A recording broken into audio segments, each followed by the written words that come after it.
Good morning. Thank you very much to Asia House for inviting me to participate.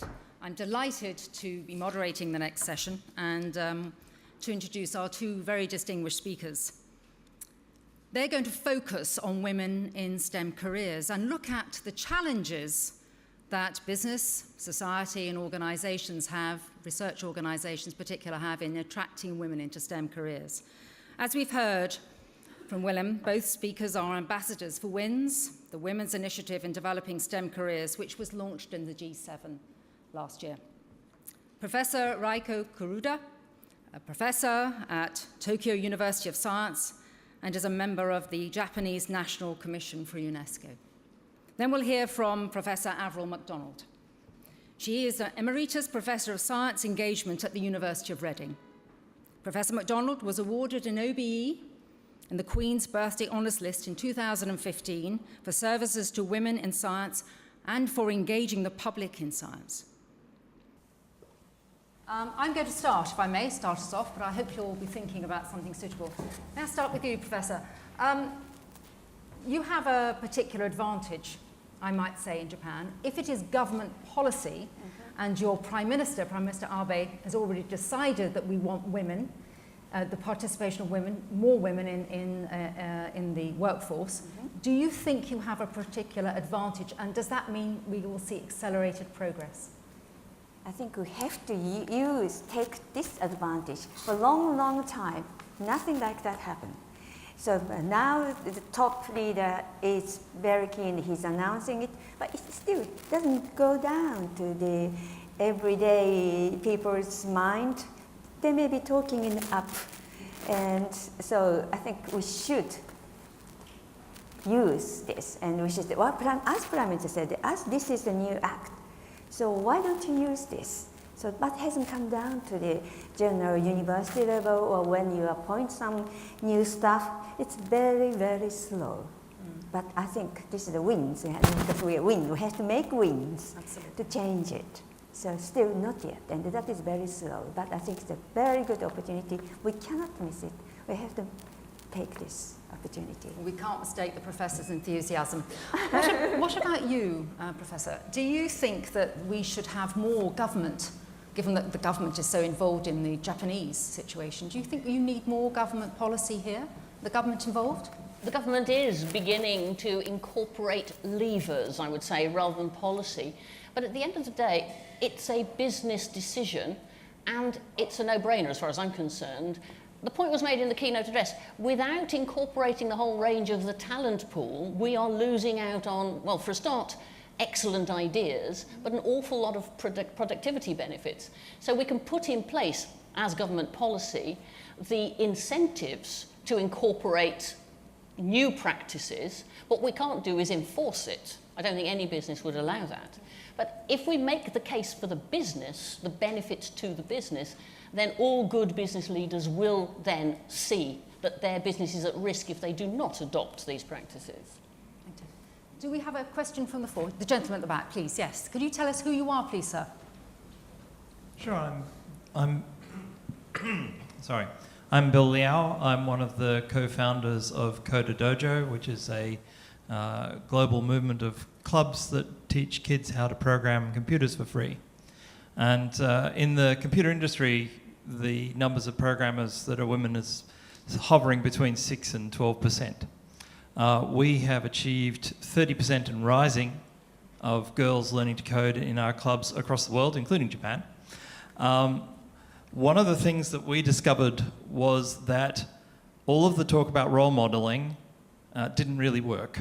Kids seeing adjective, verbal, whatever, that didn't work for us. And for a long time, we just had boys in our clubs. We tried everything. We tried involving parents, we tried involving mothers, we tried involving peers, and none of that worked. The only thing that worked, and the thing that is actually continuing to work, is what we have termed peer role modeling. So each dojo will look for a young girl, maybe 10, 11, who is good at it, and we will put them in charge of mentoring all the newcomers. And that seems to generate a feeling of belonging. And I'm wondering if you have seen other examples of peer role modeling and if you could see other applications, because it really is working. We're 5 years old now, and it's been working for a few years, and nothing else has. Do you want to answer that question, Professor MacDonald? There is no silver bullet.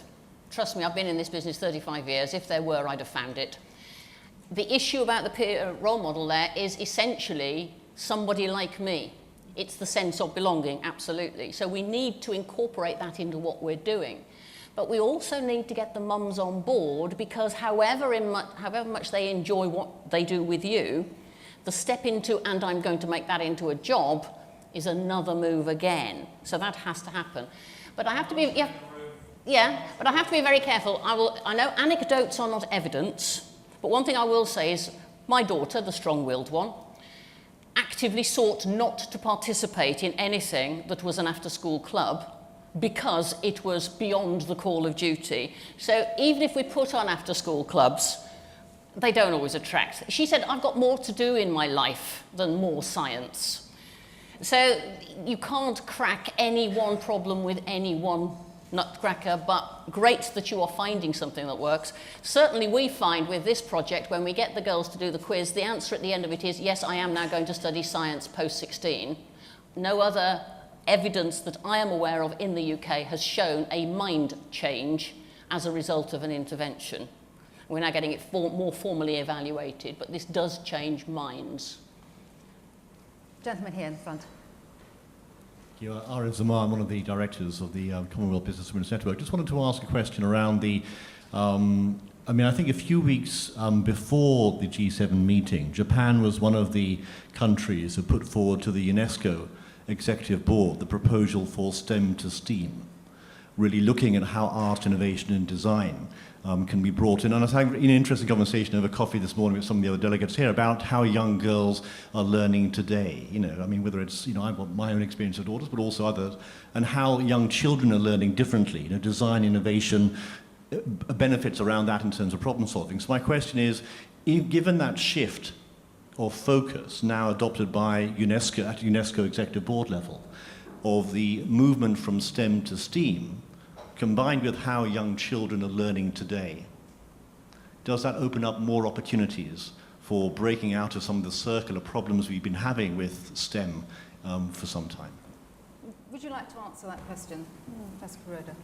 Yeah, I think important thing is a young age, and I talked about others and very top things, but what actually happening in Japan is the graduate student or undergraduate students are making small group. Dikechen or something was mentioned.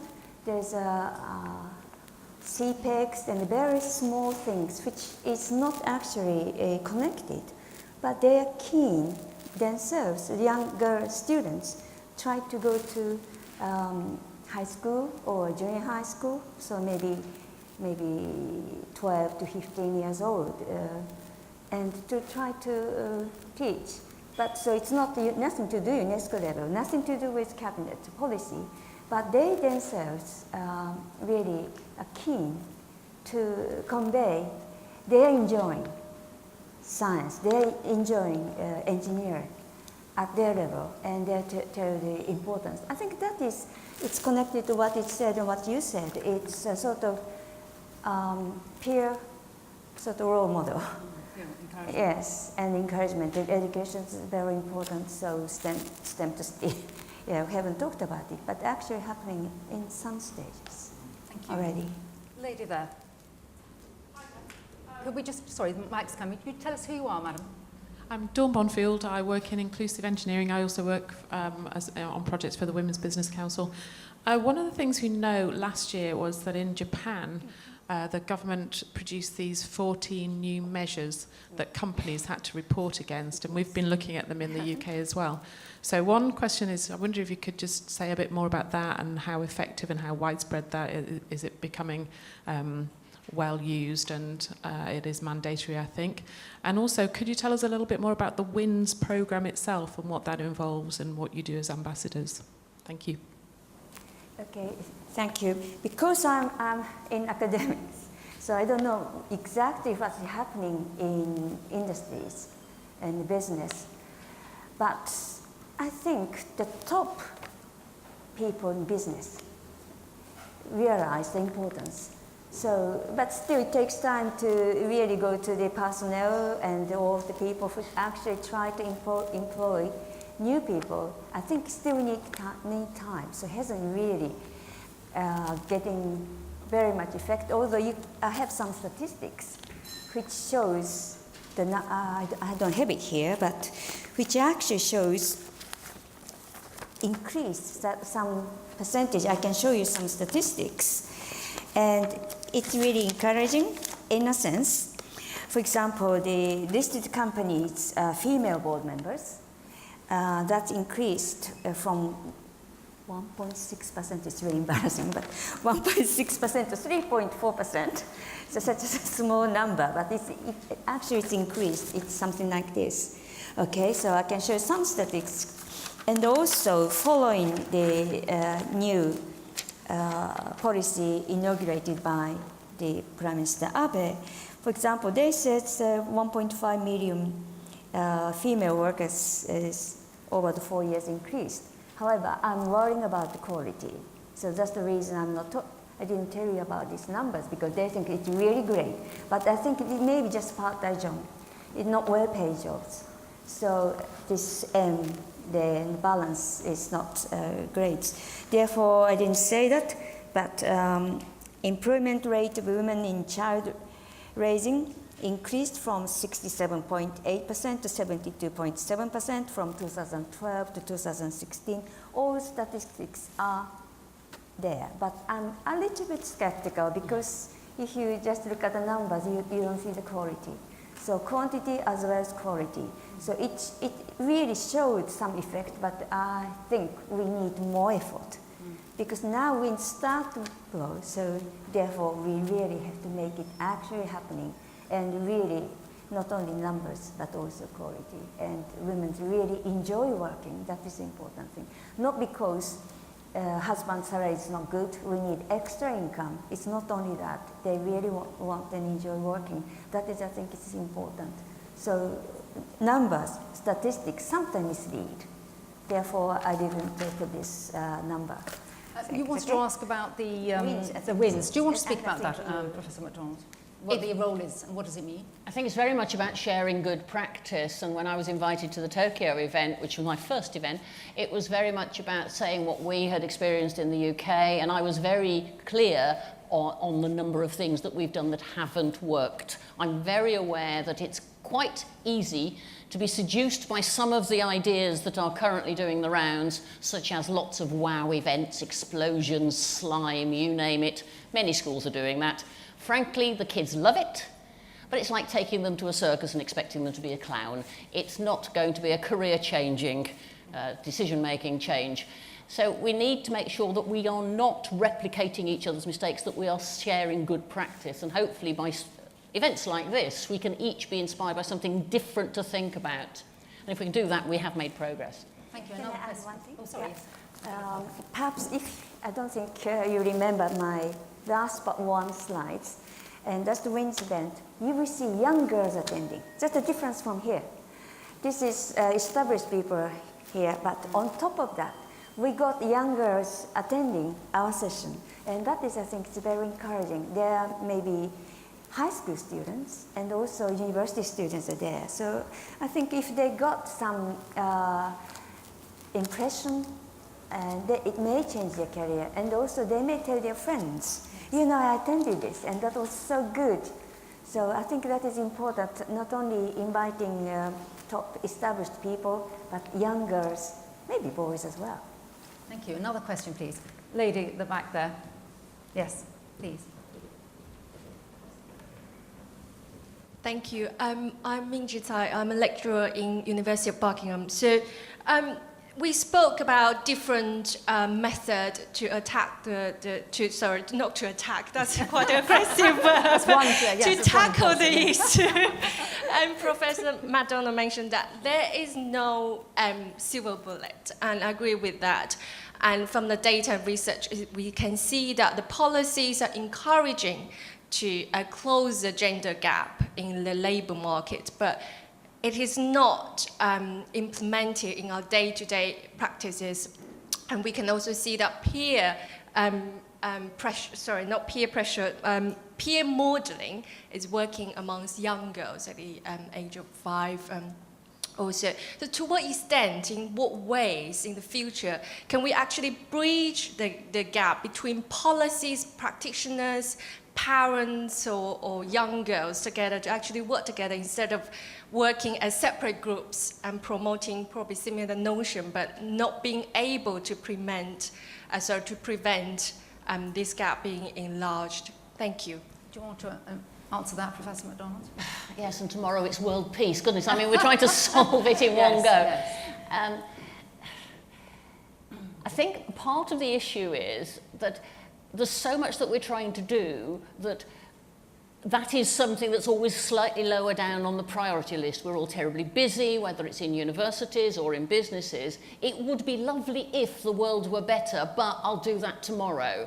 So we need something that brings it to the top of the to-do list. And you might be aware that in the university sector in the UK, we have the Athena Swan scheme. Now, whether you think it's good in what it does or not, what it does do is give women a voice who say, we now have permission to say, it's not good enough, we want it better. If I go back to my early days of working in a university, if we had said long hours or maternity leave policy or whatever is not good enough, the answer would have been, well, if you can't stand the heat, get out of the kitchen.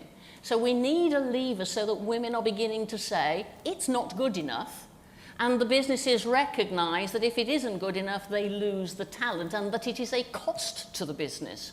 So it needs to be given a priority that makes it business critical. Now, the 14 and things that Japan have to notify, we have to very soon notify on gender pay gap. That might begin to be a lever where the women say, oh, hang on, so you are paying me less.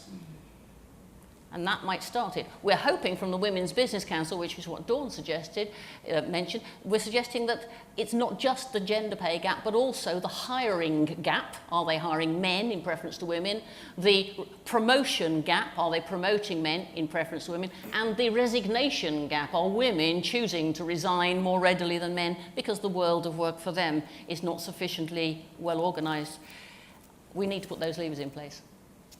Thank you. Can I just ask you something about attitudes? Willem talked about the attitudes, not ability. What about the attitudes of male-dominated boards, which, let's face it, most organisations in Japan are? Indeed. Can you change there? Are they on board? Might be government policy. Government policy is increasing. Yes, decision-making roles should be more by women. That's the attitude. Yes, but what about industry, business? Industry as well, yes. Are they on board? Yeah, just some statistics I showed you is the business. It's increasing, but very, very slowly. Okay.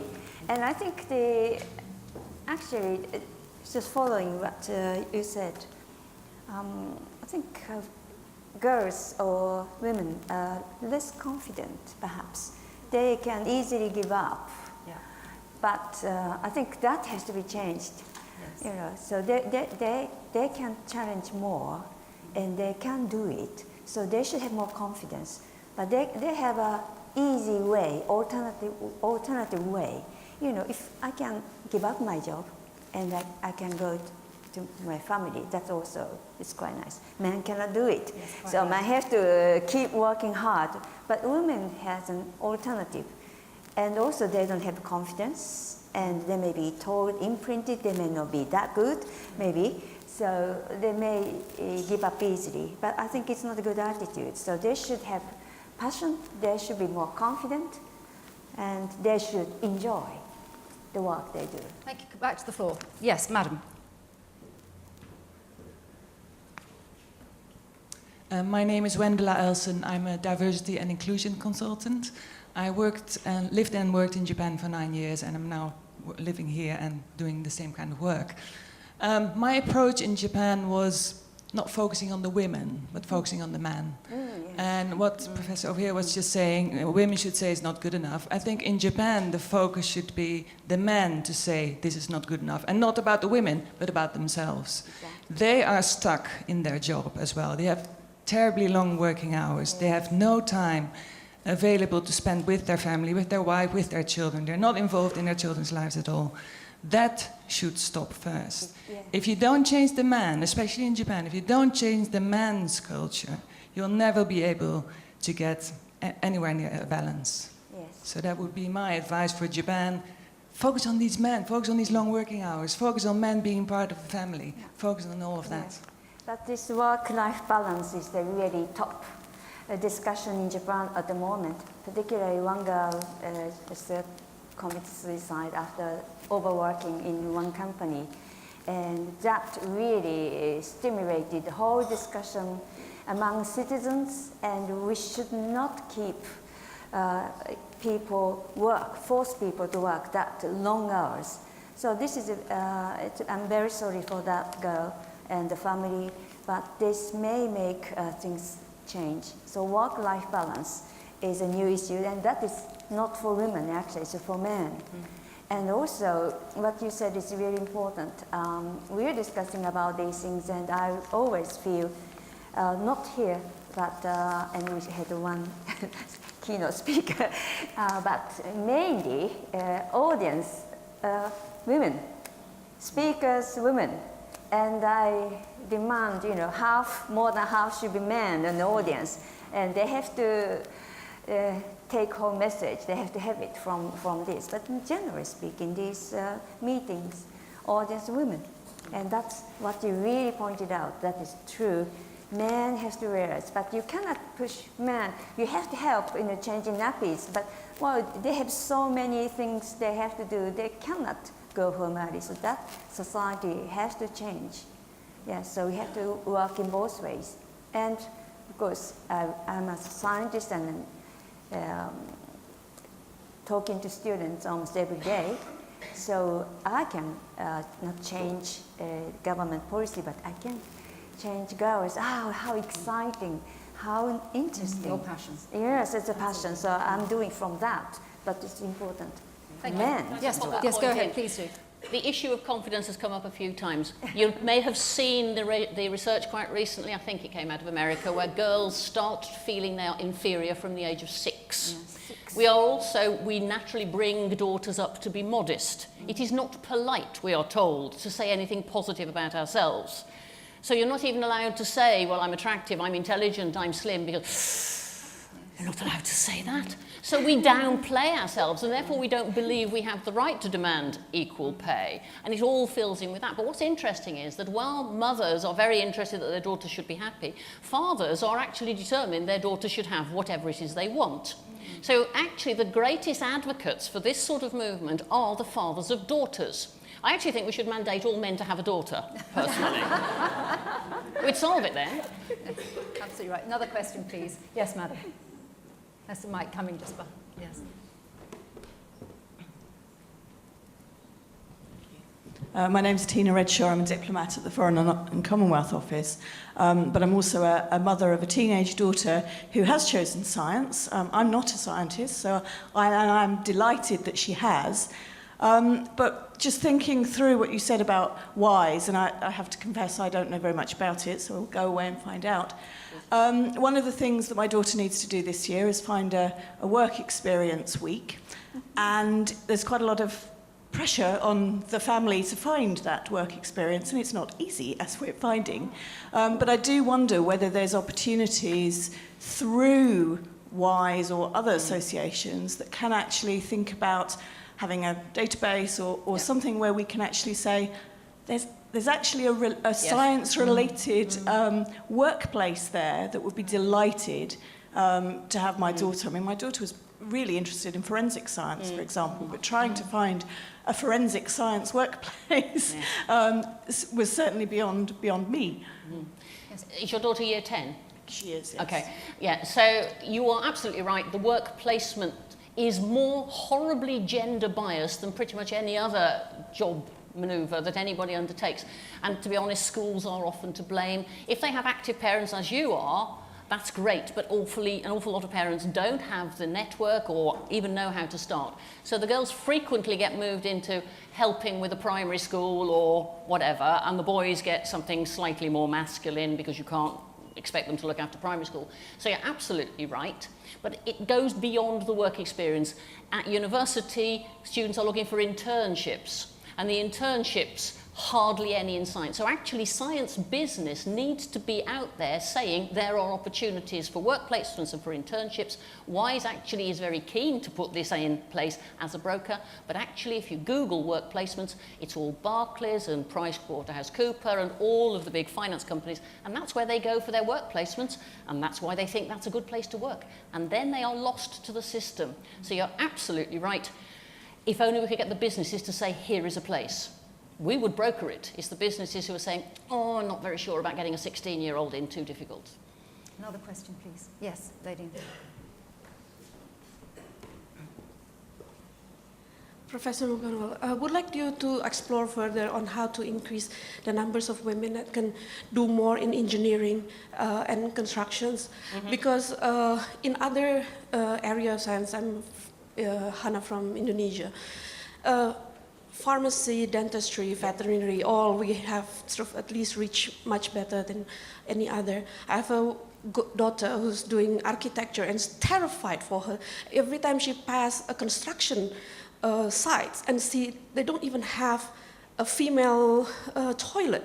So if you can imagine the Hidden Figure film, so that will happen to my daughter if she's going to work on construction site. But that's not something that the business is automatically thinking that it's off-putting from the beginning. Yes. And how's the other engineering sort of area?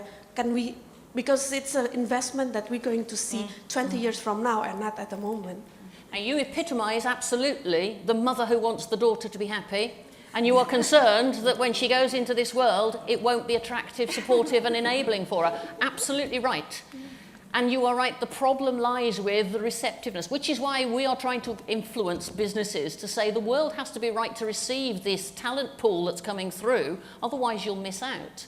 But equally, looking at construction very specifically, it's actually quite difficult to envisage what are the jobs. And in the UK, I have to say, our teachers are not very well informed when it comes to advising on what the opportunities are beyond pharmacy, optics, medicine, veterinary science, hairdresser.